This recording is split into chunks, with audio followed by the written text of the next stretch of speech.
chercher, former, soigner les patients atteints d'une maladie génétique de l'intelligence, chercher comment améliorer leurs conditions de vie quotidiennes et comment participer à trouver un jour de quoi les guérir, et puis former à la fois le personnel médical qui s'occupera de ces petits ou grands malades et les familles des patients et les patients eux-mêmes. Alors si je prends rapidement ces trois thèmes, soigner, ça veut dire quoi? Ça se traduit par une consultation.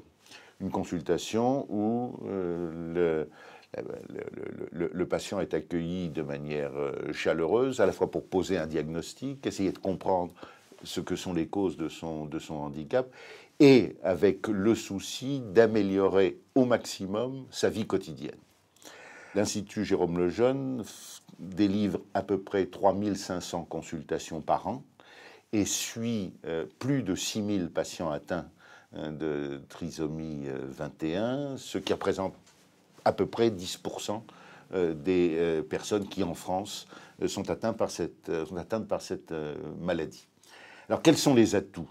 Le premier, bien entendu, c'est une grande connaissance de ce type de maladie liée à l'expérience.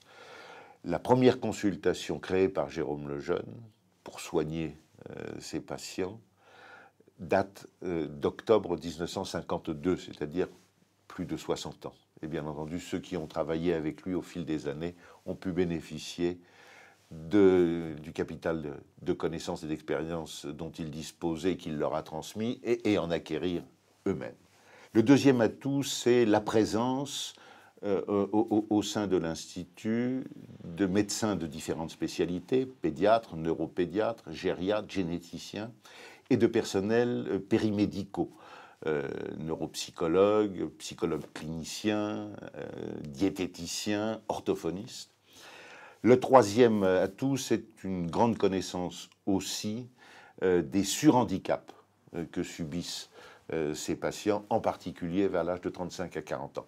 Et cette connaissance des surhandicaps permet d'agir par anticipation et donc d'en limiter les effets. Et puis le quatrième atout, c'est le capital de confiance qui s'est établi au fil des années entre les patients et leurs familles et l'Institut, grâce à la compétence et au dévouement de ses équipes, grâce aussi à la qualité de l'accueil réservé à ces malades qui sont suivis et pris en charge depuis leur première consultation tout au long de leur vie s'ils le souhaitent. Voilà, je crois, les quatre atouts dont bénéficie l'Institut et qui permettent de disposer je dirais presque de ce capital de confiance et de patients qui font confiance et qui permettent à l'Institut de développer sa deuxième mission, qui est celui de la recherche.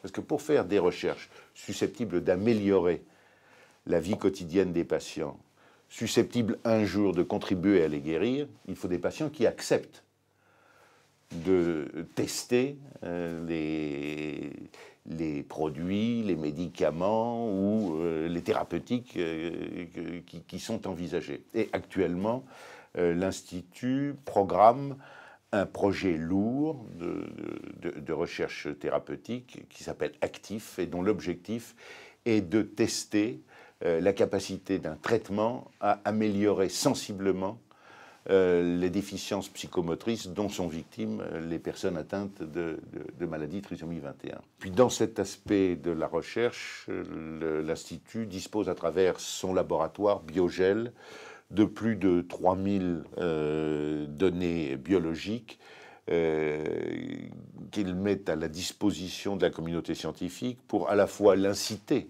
à mener des recherches et soutenir les recherches qui sont entreprises à travers le monde sur ce type de maladie. Troisième mission, former. Former, ça vise à la fois le personnel soignant et les familles. Le personnel soignant à travers des conventions de partenariat qui existent entre l'Institut et plusieurs facultés de médecine, à Lyon, à Paris, à Rennes, à Montpellier, qui permettent de sensibiliser les futurs médecins et éventuellement de susciter des vocations pour s'occuper spécifiquement au cours de leur carrière de ces personnes victimes de maladies de l'intelligence. Et puis former les patients et les familles à ce qu'il faut faire, à ce qu'il ne faut pas faire, à travers articles, conférences, et puis un guide qui a été établi spécifiquement pour les familles, puisque une famille qui accueille un petit garçon ou une petite fille atteinte de trisomie 21, ça concerne bien entendu cette personne, mais ça concerne aussi son papa et sa maman, et ça concerne ses frères et sœurs, pour s'assurer que cet enfant va bénéficier au sein de sa famille du surcroît d'amour dont il a besoin.